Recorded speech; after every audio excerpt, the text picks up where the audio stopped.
Una manovra regionale da 120 milioni di euro per far entrare il Veneto nella fase 3 dell'emergenza vissuta negli ultimi mesi, quella della ripartenza economica post-Covid.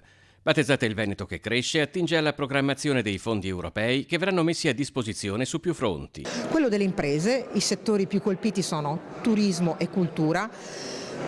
Lavoro sul tema del lavoro, quindi di come rafforzare la parte occupazionale, e poi le famiglie.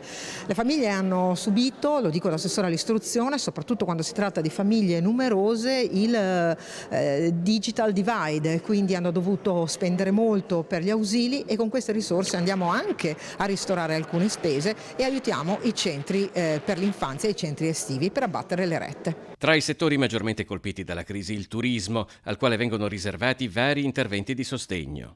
La parte più importante sulla quale agiremo è proprio sul tema del costo del lavoro.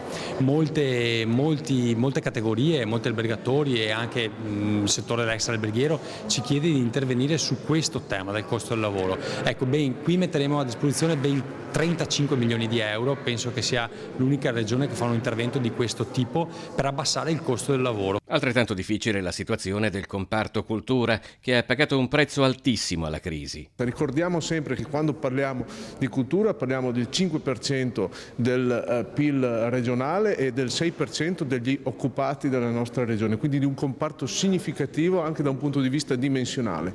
Oltre a questo la cultura è un volano formidabile per lo sviluppo di altre attività come il settore del turismo, come il commercio, come lo sviluppo dei nostri centri cittadini. Con la crisi post-Covid il Veneto ha perso 65.000 posti di lavoro, un numero che potrebbe crescere ulteriormente in autunno quando scadrà il divieto di licenziamento. 10 milioni di euro sono destinati a un buono per le imprese che assumano dei giovani fino a 35 anni o che traducano il loro contratto a tempo determinato a contratto a tempo indeterminato.